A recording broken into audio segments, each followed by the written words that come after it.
Do you love spy books, movies, and TV? Then the Spybrary podcast is for you.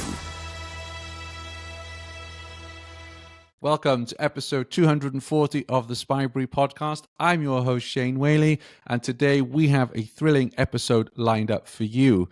We're delighted to welcome Charlie Higson, the author of the latest James Bond novel on His Majesty's Secret Service. This riveting book hits the shelves in paperback on June 6th, featuring a revised beginning and ending.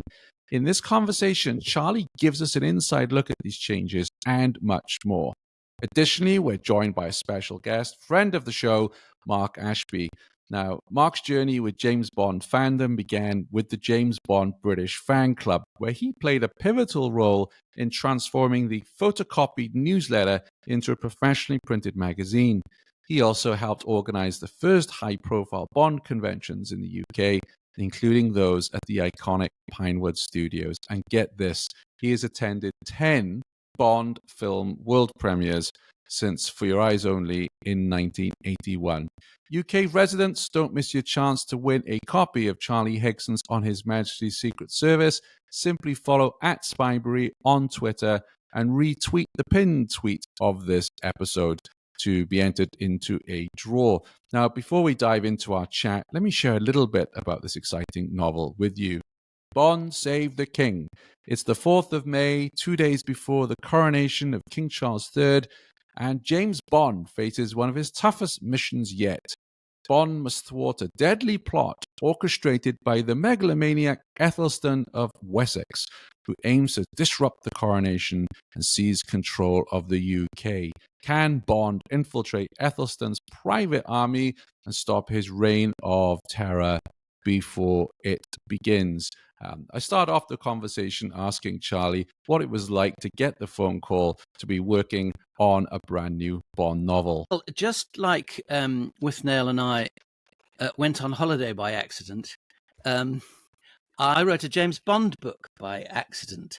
It wasn't ever really supposed to happen. IFP, the estate, the Ian Fleming estate, have sort of reinvigorated Bond and relaunched it with the trilogy they're doing with Kim Sherwood of books about the other 00 agents. So that was what their focus was on. But last year, 2023, was the 70th anniversary of the publication of Casino Royale, the very first James Bond book. And IFP were doing a lot of celebrations around that. They are now publishing all the Bond books themselves. So it was a big year for them. They also realized that it was the 60th anniversary of On Her Majesty's Secret Service, and there was a coronation. So we were finally having the swap over from Elizabeth to Charles. And it's really interesting, actually, if you look at the history of James Bond. It's very closely entwined with the history of Queen Elizabeth. She was crowned in 53, the same year as Casino Royale came out. And obviously we have On Her Majesty's Secret Service. We have the royals going to all the premieres. We had James Bond and Queen Elizabeth parachuting into the London Olympics in 2012.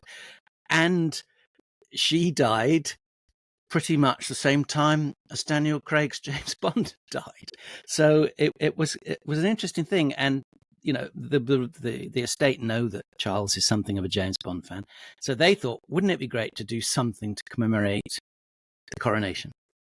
A little thing for charity. They weren't sure what it was. They came to me and said, look, we want to do something. We haven't got any ideas. We thought we'd pick your brains. We've got a title on His Majesty's Secret Service. Could you come up with some kind of story? And I said, oh, all right, I think I probably could. And so I got the gig at the end of last February. I wrote the story in March. It was meant to be just a short story, but it just kept getting bigger and bigger and bigger and became a full-blown James Bond story. Wrote it in March. We did the turnaround in April, and it was out at the beginning of May. So it was a pretty extraordinary thing. And it took us all by surprise, really, because suddenly here we are with a new adult James Bond book, which certainly at the beginning of 2023, if someone had said, oh, I hear you got a James Bond book out in May, I would have said, are you insane? Excellent. Talking of premieres, Mark, you've attended 10 premieres, correct?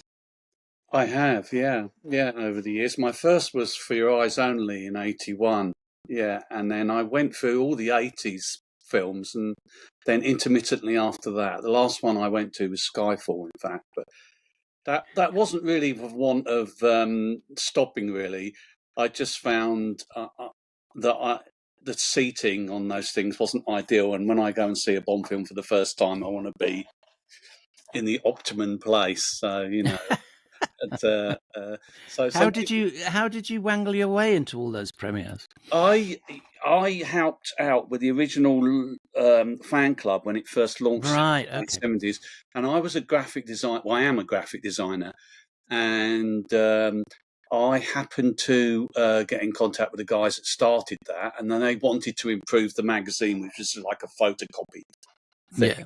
And so I put my skill to that.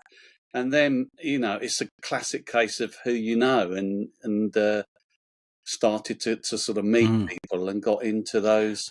Well, since I started working with the estate doing the Young Bond books, I've been lucky enough. The Fleming family have their own premiere in the West End at the same time as the big official premiere. Oh, right, that's interesting. And yeah, so they get the full Leicester Square big cinema and all the sort of family and friends and the people on the literary side of Bond go to those. So that was very exciting.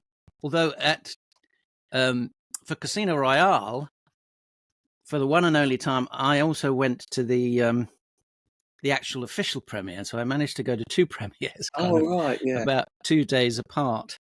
yeah. Because that was split, that one, fun. wasn't it, in 3 cinemas? Well, there was a lot of people. Yeah, and that's why I wish they'd go back to Leicester Square, because the Albert Hall can be a horrible place to see a film. Really, I know. I suppose it's just to get the numbers of people. Yeah, exactly. It's for charity anyway, so you can understand. Yes, but it's not a cinema. Yeah. So, Mark, what was your reaction on hearing that Charlie was penning a James Bond book last year? Well, originally, when the Young Bonds come out, I must admit I had slight trepidation. I thought, is this a sort of Harry Potter type James Bond book? And but I really liked the first one, and not just because you're here, Charlie. I'm saying that I really did. I really thought, and I thought your initial run built to a fabulous book. Your last one of the original 5, I thought was a fantastic one, and I really felt that it was a jumping off point, and you were going to go on and do them at Fettes, Well, go to the Second World War, go into the Second World War. Yeah, well, that was kind of the plan. In that I knew in this first series, that I was taken on to do, that it would have to end with him leaving Eton under a cloud, because that's such part of his mythology. It's one of the sort of very, very few things that Ian Fleming ever told us about his past. So I always had that plan. And then, yes, the plan was to then do a second series at Fettes, and then if it was all going well, to go on to do the Second World War. But I got caught up. I did my own enemy series, my own zombie series, which the first book did really well. So much as I love James Bond, of course I can't claim to have invented the character, created the character. So, it was a toss-up between writing somebody else's character and doing my own stuff. And so that took over, and the Fleming estate gave up waiting for me to come back, and continued with Steve Cole. But yes, I always thought that if I did an adult Bond, the one area that Fleming didn't really go into was how he started in the Secret Service during the war. And that was my plan. But this book coming out has sort of completely scuppered that. I've now got a contemporary James Bond. Is 35 years old, and so these books can't connect with my young Bond books. No. I mean, it's quite interesting. In one of your earlier Young Bond, is it the third one, is it the third one where you do have a pro? There's a flash forward, yes, yeah, to him and meeting. It's interesting how you changed your writing style, I thought, between that and the actual book. I noticed there was a definite change, and that was the first point where I thought, do you know what, he could do a really good well Bond. One of the main reasons I did that was to sort of say to the Fleming estate, look, I could could write an adult Bond. Here's a short example. Yeah. So it took him a long while to get around to it, but it was very exciting last year. It's interesting in this book that you include modern attributes, and we'll get on to the politics in a moment, but also things like gut health and disdain for certain aspects of modernity. And how did you decide which contemporary traits to incorporate into Bond's character? Well, it was quite interesting, and as I said before, it all happened very quickly, so I didn't have too long to think about it, to worry about it, to overthink it. I just kind of tried to imagine, okay, he's 35 years old, because James Bond always is supposed to be 35 years old. And Fleming kept him roughly that age over the course of 10 years, which means the backstory doesn't add up in any of his novels.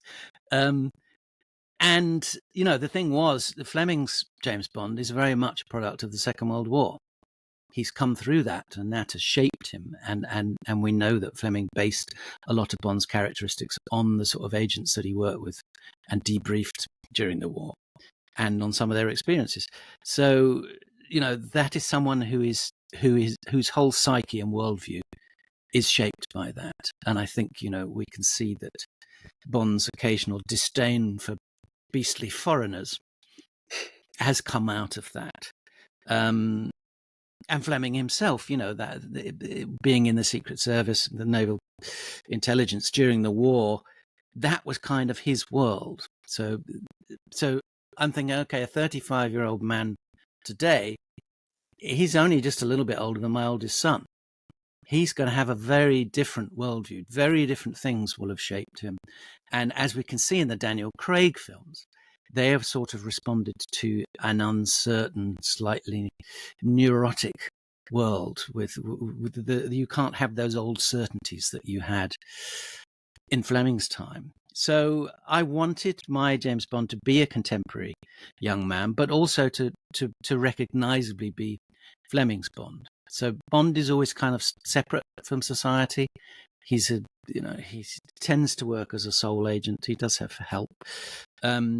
And so, by taking my James Bond kind of away from the ordinary domestic and day-to-day concerns of life, that helps to keep him as this sort of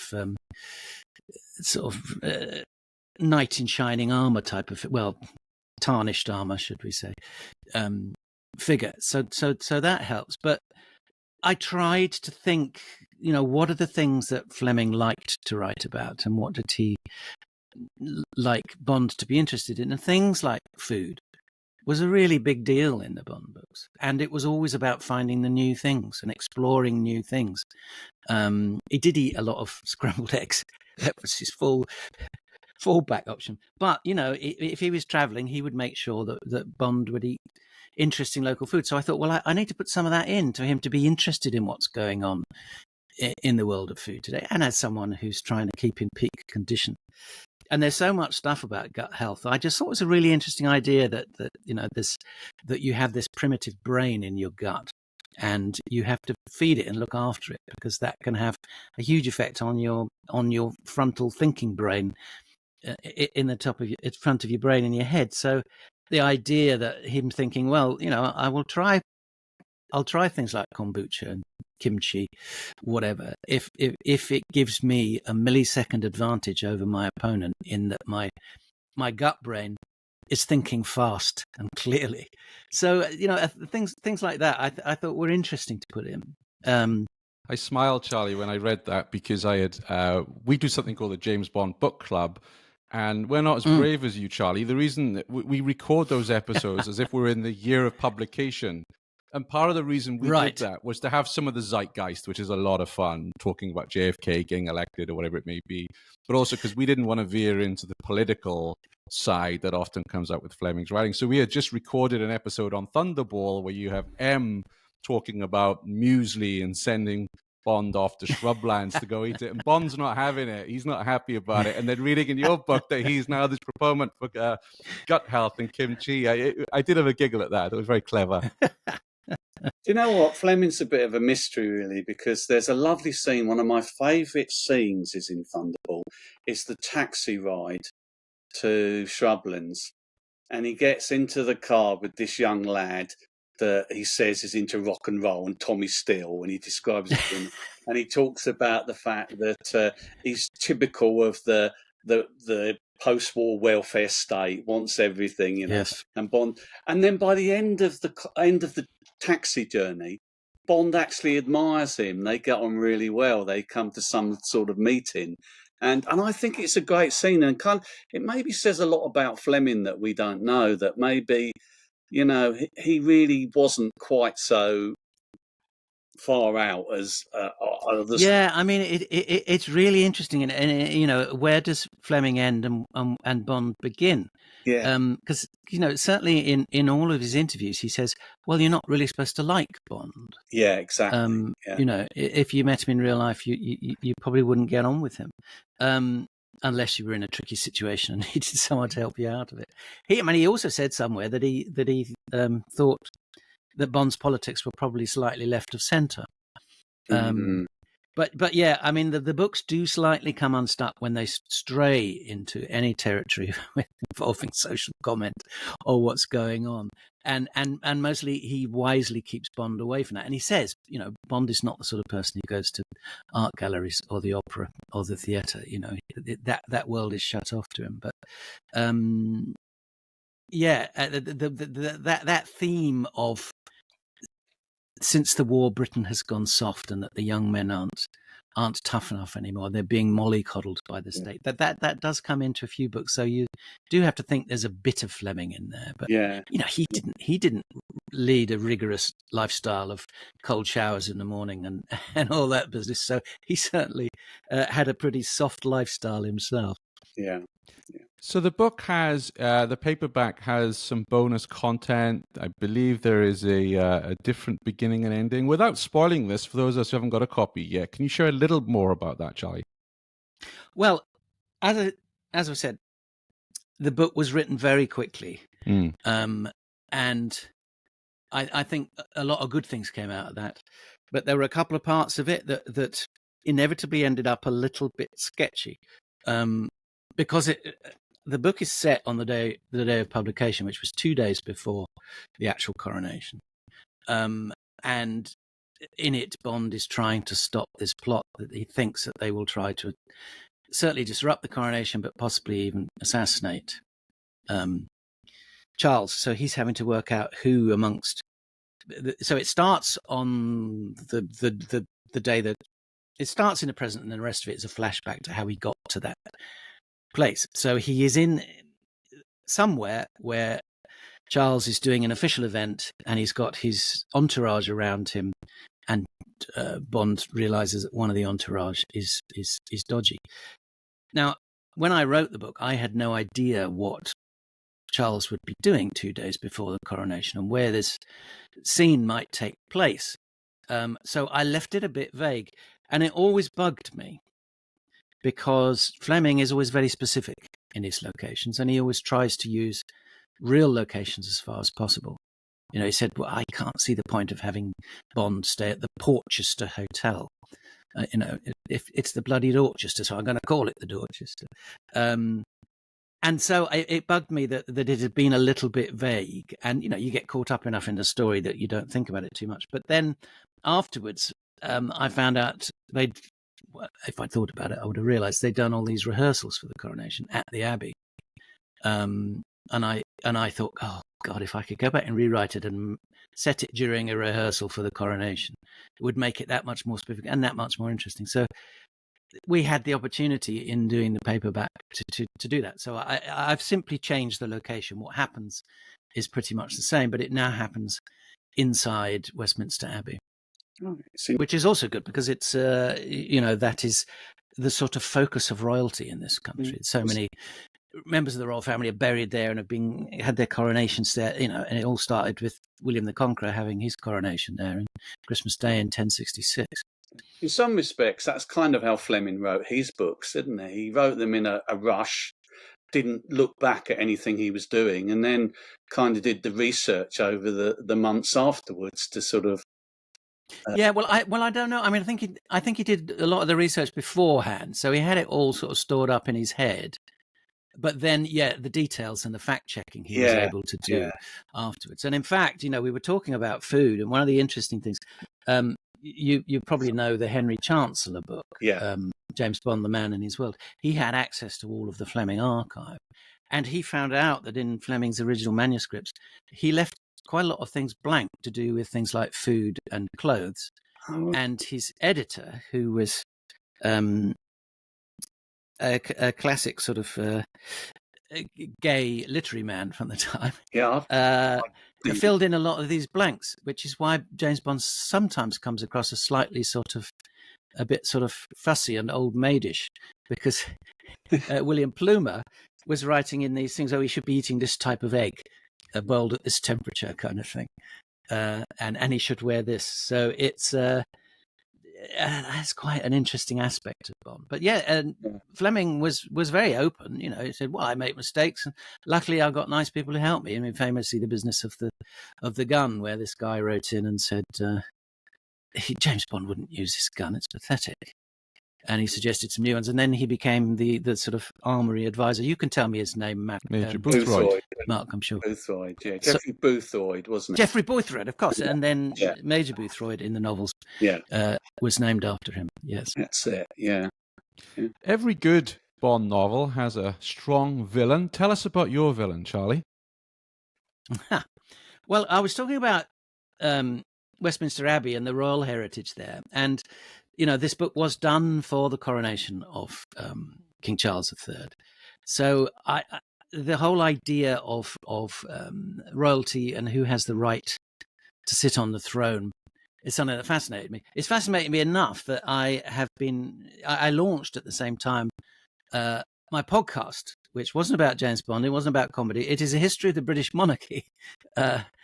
And one of the things that I'd become fascinated in there is, as I say, that right of, the Normans came in at 1066, completely obliterated the Saxon line, and that's who we take our modern monarchy from. But we did have monarchs before that, and there is this quite large sort of subculture online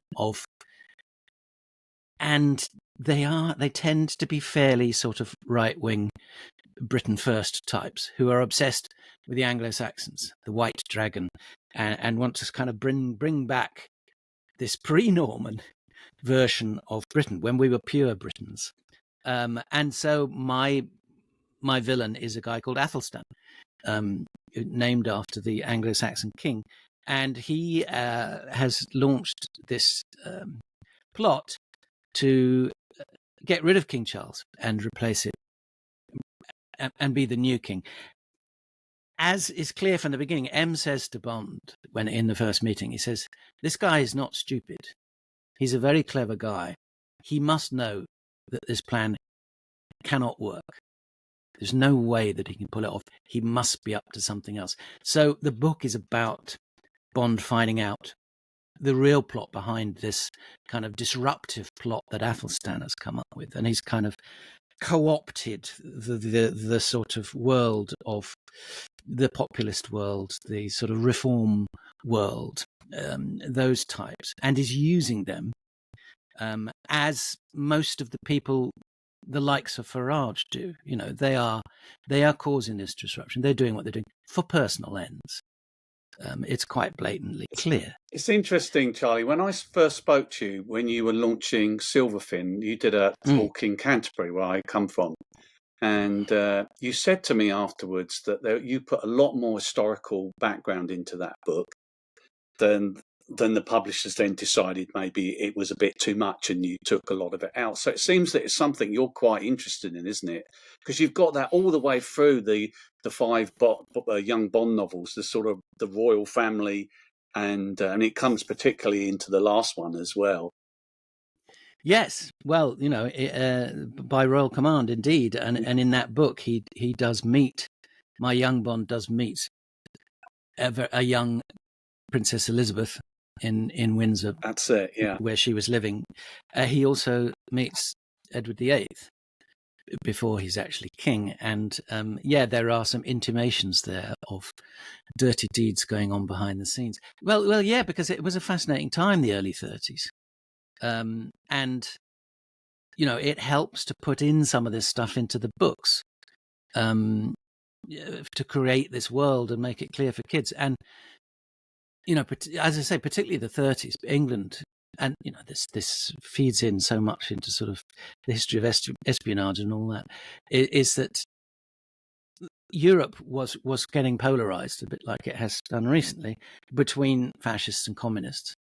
And a lot of sort of governments and a lot of the royal families were having to choose sides. And most of the royal families were choosing to go with the fascists, because the fascists were saying, we will preserve the monarchy, because, whereas the communists were obviously saying, well, we'll get rid of all that. And so Britain was poised on this knife edge, that it could have gone, if it had fallen to extremism, like many European countries did, would it be communism or would it be fascism? And the powers that be are kind of trying to deal with that. And Edward VIII famously did lean towards Hitler and fascism. But, the British government, luckily, we kept any strong characters out of control, out of power, so that we had prime ministers who were good at negotiating, at calming the waters. That's why the likes of Churchill were kept well out of Parliament, because he was too polarising. What I find fascinating about those young Bond, because initially you thought, this young lad was having all these adventures, and there was a kind of bit of improbable sort of thing about it. But in the last book, what I thought was brilliant was you explained that he was already being set up to be the James Bond he was going to be by the powers behind him. And I thought that was quite fascinating. And that's why I really liked the last book. I thought it kind of endorsed what you were doing with the character throughout. Well, I mean, my idea had always been to show how you could take just a basically ordinary schoolboy, and what he would go through in order to make him be able to be the sort of man that he is as an adult. And he's brutalized, and he is tortured, and he gets a glimpse of a much harder, nastier world than most people do. And, he is both damaged and toughened up by this process. So I knew that he would go through that process. And I knew actually that this was anti what Fleming, Fleming had a couple of mentions of his childhood, including saying things like, that innocent boy on the beach making sandcastles could not have known the man I would become. So I had to sort of slightly alter that a bit. But I wanted to show the making of basically an assassin, what he might go through. And also he understands about adults lying to you, and the powers that be lying to you, and politicians not being as honest as they might be. And so he's learned all that. And then it came to me towards the end, well, probably about halfway through, that yes, it would make sense that he has been, in a way, groomed for this, and he has been the tool of various other people all the way along. And yes, my fetish stories would have been him up in Scotland, and him getting to know, because that's where the sort of equivalent of the commandos or whatever were being trained up there. So he was going to start sort of moving further into that world. As we begin to wrap up the episode, I'd like to ask you, Charlie, if given the opportunity to continue writing Bond novels, what directions or themes would you like to explore further? Well, it's an interesting one. We talked a little bit earlier about, you mentioned, political themes in Fleming. And what was quite interesting is that after a while, he actually moved away from real politics and geopolitics and invented Spectre. So he came up with the kind of international crime thing, because he knew that politics are always shifting. And it's always been a problem in the films. It's like, who do you make your enemy? And they have largely steered clear of any direct politics. And they've tended to go with sort of rogue Russians, rogue Chinese generals, rogue American generals. And then famously, of course, he linked up with the Mujahideen, the heroic Mujahideen. So it's very difficult choosing your enemies is difficult, and all the obvious ones are already taken.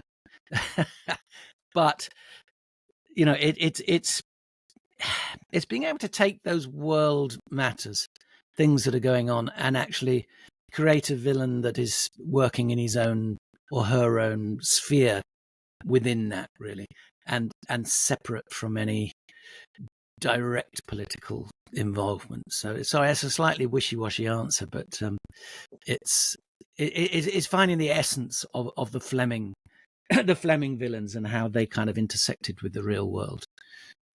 Marvelous. Mark, any questions before we move to the quickfire round? No, I don't think so.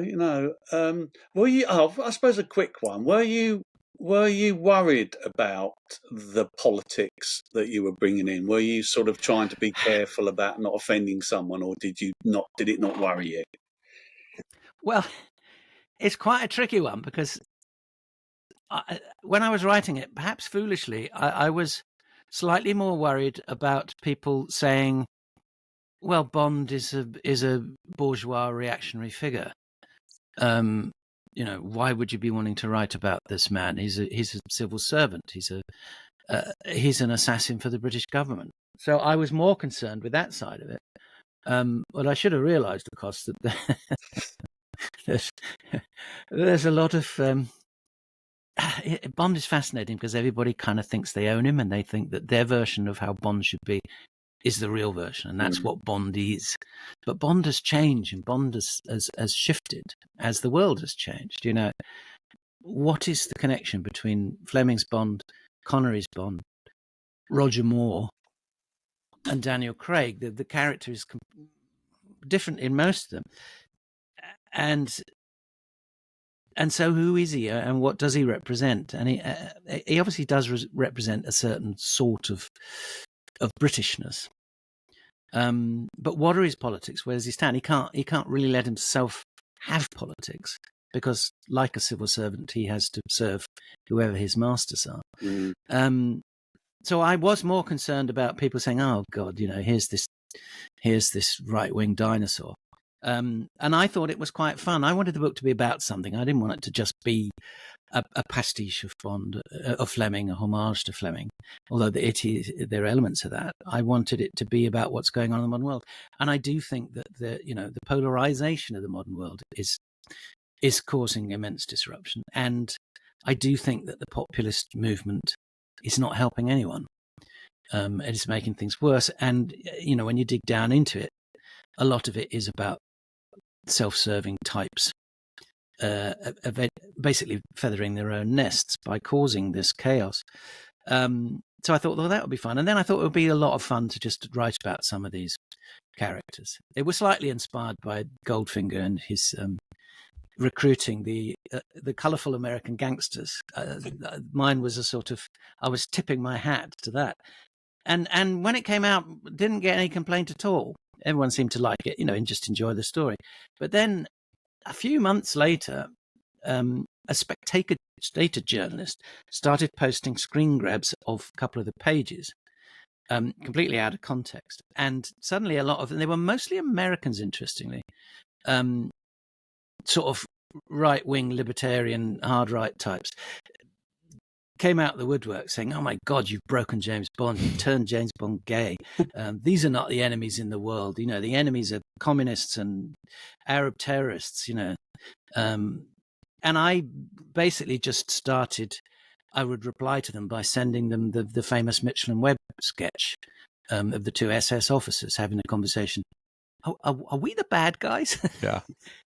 These guys don't like to see themselves as the bad guys. But I'm afraid I do. So that's the power you have as a writer. Yeah. If you don't like someone, you can put them in a James Bond book and shoot them.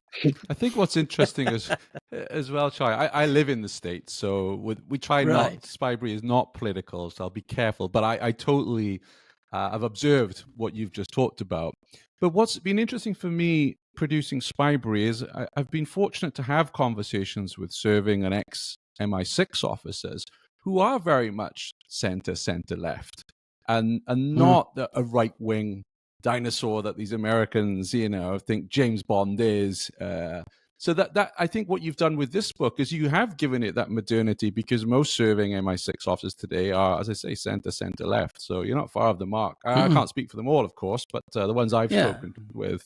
Well, Bond's motivation in the book is he's saying, I don't like extremists on either side. I don't like people trying to cause chaos and disruption.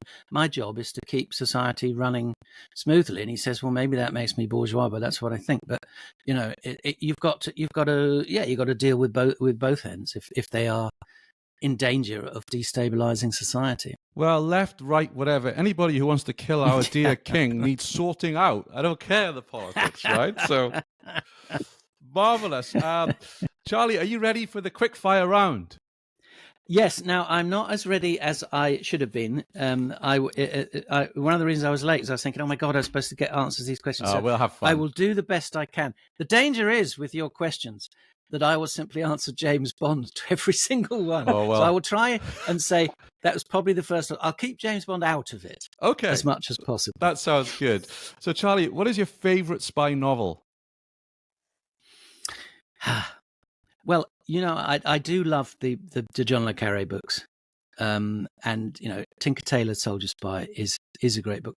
In fact, it's hard to choose one of them. I'd probably go with Tinker Tailor, although Spy Who Came In From the Cold is such a great book, and it says so much about the world of espionage and politics. Good choice. Let's go with Tinker Tailor Soldier Spy. Good choice. What is your favorite spy movie? And you can include a James Bond in this one if you want. Well, it's really difficult because James Bond isn't really a spy, let's face it. He never does any spy. I mean, to be a spy, you go undercover sometimes for years, and you have to be accepted as an ordinary person. You can't, and Roger Moore said that when he started doing Bond. He said, how seriously are you going to take it? Said, not at all. How can you take seriously a secret agent? You can walk into any bar in the world and say, Mr. Bond, like a martini shaken, not stirred. So, yeah, I mean, well, if I was to choose a James Bond, it would be, let's go with From Russia with Love, because that's probably the closest it does come to the world of espionage. And it's very interesting, all the stuff about the workings of the Russian Secret Service and what's going on there.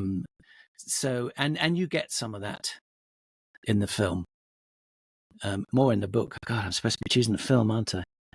But yeah, I'll go with From Russia with Love. Marvelous. What about your favorite spy TV show? What about Sorry, Mark? I can say what the film From Russia with Love or the book From Russia with Love. Well, that was a choice of a film, wasn't it? Yes, it was. We go with the film. That's what about spy TV show? What about spy TV show, Charlie? I was going to go with Lancelot Link's Secret Chimp, because I used to really love that show, but it's very non-PC now. You're not allowed to dress chimpanzees up and have them pretend to be spies. But it was a terrific series. And obviously I could pick any of the John le Carrés, but I'm really enjoying Slow Horses. I think that's been done so well. It's great to be, it's great to see a series set in London that's actually filmed in London, that they've got the budget to do that, and it's got the assurance of sort of American backing and American money, but it is still quintessentially English, and it's sort of harking back to so many beloved British spies and secret agent stories of the past. So I'll go with Slow Horses. Oh, good shout. What about a favourite spy character? Well, again, Lancelot Link's Secret Chimp. Well, it's a toss-up, really, and I know the focus is a bit narrow here. It's a toss-up between George Smiley and James Bond, who are sort of polar opposites. Yes. And who knows what a real spy is? Is it somewhere in the middle? It probably leans more towards George Smiley, but as I myself, character-wise, are much closer to George Smiley than James Bond. I am not an action man. I am, yes. If I had to do anything, I would have to use my brain. So I will go with George Smiley. Who is your favourite 007 actor? Well, for me, it has to be Sean Connery, because that was my Bond. It's always whoever was Bond really in the first time you saw one of the films, either in the cinema or on TV. And the first film I remember going to see in the cinema when I was a small boy was Thunderball, just after it came out. I was going to say, Charlie, I have to agree with that when people argue about the best Bond. I think it is the one you see when you first, and Connery's the same with me. I saw You Only Live Twice when it first came out, and I just can't get, the fact that anybody else could play the part, Yeah. And, he was so beautiful in the first 2 or 3 films. He was this sort of a godlike figure and just perfect for the character. And so, yeah, it would be Sean Connery. Although I do think that Casino Royale, that Daniel Craig, particularly in Casino Royale, did a really good job and had a lot of Fleming's Bond about him. You could much more believe that he was a sort of ex-Eton rugby player type than Sean Connery. You could never believe that Sean Connery really went to Eton. But Daniel Craig, you could have thought, yeah, he was an outsider at Eton. He was a tough kid, and he got damaged, and he ended up doing this. So I think particularly with Casino Royale, as I say, Daniel Craig was fantastic. What about your scariest spy villain? Now, I've thought long and hard on this, and I haven't really come up with the perfect answer. I mean, in terms of scariest, can we come back to that one? Yes. You can edit it. You can edit it in. And I think you've answered this already, but I'll give it another go. Who's your favorite spy author? Well, again, it's that toss up between Fleming and Le Carre. If we're talking about pure spies, actual spies doing real spy work, then Le Carre is obviously much closer to what that world is. But in terms of popularizing the idea of the spy book, the secret agent novel, you can't beat Fleming and the films. On the back of the early films, there was a huge explosion of films, books, TV series in the 60s about spies of one sort or another. So in terms of the fact that it is still something that is with us today, Fleming has that huge influence. So I'll go with Ian Fleming. And what's interesting about Le Carre is that he was partly writing in response to Fleming, of saying, the world is not like that. It's not goodies and baddies. There's a lot of grey, and it's not about charging around shooting people with a gun. Actually, what I thought was really interesting was the TV series of The Night Manager, because they took a Le Carre and made it in the style of a James Bond, even down to giving it a happy ending, which Le Carre has never done. Never. All right. So finally, you're working undercover, Charlie, in a hostile country, and you're allowed to ask your handler for one book, one spy gadget, one spy character, and just for you, one comedian to help you escape, one bottle of booze, and a record or CD to listen to. What book would you request? Well, is it to I can entertain myself, or to use it to beat someone's brains out? Totally up to you. Or to hide a gun inside, Totally up to you. Well, maybe you could take something like Moby Dick and have a gun hidden inside it. Clever. And as I actually managed to read Moby Dick when I was a teenager, I wouldn't feel guilty about carving out a hole in the pages. What about a spy gadget? Well, again, are we talking real spy gadgets that might actually exist in the world? Or could I have an invisible car? You could well have an invisible car. It's totally up to you. Well, I'll take the invisible car. It was a low point in the James Bond films, but it would be very useful if you were trying to escape from somewhere. Which spy character would you call upon to help you escape? Well, to stop this becoming too kind of male dominated, I think I'll go with Modesty Blaze. Good answer. She's one of those characters who's been a bit forgotten and hasn't quite been given the credit she deserves. But back in the day, she very much was the female James Bond. The problem was that they made one film and it wasn't great because they chose to make it a bit campy, a bit kind of, we can't take this seriously. And if they'd actually just made it straight down the line like an early James Bond film, it probably would have been a much bigger hit. So yeah, I'll go with Modesty Blaise. She was very resourceful. She was obviously very beautiful. So it would be useful, I think, to have a female on the team. Agreed. And Modesty is a lot of fans here at Spybrary, so I know many of our listeners will be cheering that answer. Charlie, you could be a Willie Garvin, couldn't you? Rather an old one. As I say, I can't do the action. What about a comedian? Who would you call to come and help you if you were in a spot of bother? Well, I mean, what the hell use a comedian is supposed to be? I don't know. I mean, I suppose you could take someone like Jimmy Carr, because that might draw the fire away from you. People would be more keen to shoot Jimmy Carr or Ricky Gervais. Yes. But if it was to entertain me, I'd take Tommy Cooper. He'd be a marvelous member of a sort of a secret agent gang. That would make a good film, actually. Modesty Blaise, Tommy Cooper. You heard it first on Spybrary. What bottle of booze would you take with you, Charlie? Would you ask it would be whiskey. It would be whiskey for me. And, actually in the books, Fleming drinks whiskey mainly. He's not... Well, he obviously, because of Casino Royale, he invents the Vesper Martini, but it doesn't really become a thing like it is in the films. Mm-hmm. So he liked whiskey, and Ian Fleming liked whiskey very much. So I would go with whiskey. Towards his end, after he'd had one of his heart attacks, he was not a well man, and his doctor said to him, "Ian, you've got to stop drinking whiskey. Will you promise me you'll do that?" He said, "Yes, I promise I'll do that." And he started drinking gin instead. Because they also said, well, you've got to stop writing. Put your writing aside, just rest.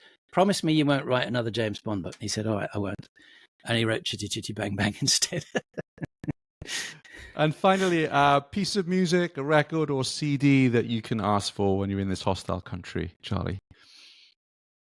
Well, when I'm writing the Bond stuff, I put together a James Bond playlist, a lot of John Barry, obviously, a lot of David Arnold as well, who I thought was brilliant.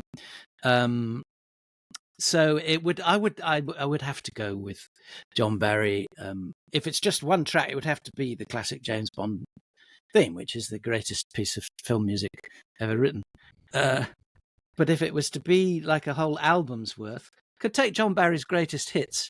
Or perhaps the soundtrack to Thunderball's a pretty good one. Marvelous. Well, thank you very much for coming on the show and giving us so much of you're a busy man, so we appreciate the time coming on. We wish you all the best with the paperback sales for On His Majesty's Secret Service. I thoroughly enjoyed the read, and I'm excited now to get the paperback version and read more the updated version as well. And I urge all of our listeners to go out and grab a copy. Charlie, thank you for coming on the show today. No, it's been great fun. Thanks for talking to me. Thanks a lot, Mark, Charlie. I'm sure I'll bump into you somewhere down the line. Yes. There's always a new Bond event of some sort. And as a graphic designer, I think I told you at Faversham, I love the new cover design. I think it's really nice, that blood that's in the crown. Yes. Well, we wanted to do something completely different from the hardback, and it's something that I've really sort of been thinking about and trying to work out how to do is really for the James Bond continuation novels, they do sell well, but they tend to sell within a community of people who either know the authors, like the authors, or are James Bond fans. And I think the trick, if you could pull it off, is to write a contemporary James Bond book that will sit on the airport thriller shelves, and people say, I want to read a crime book. Am I going to get the new Lee Child, the new Mick Herron? Oh no, there's a new James Bond book, I'll get that. So it's to make people think, well, yeah, this is a good contemporary thriller. Marvelous. Well, thank you both for coming on. Truly appreciate it. Cheers, Shane.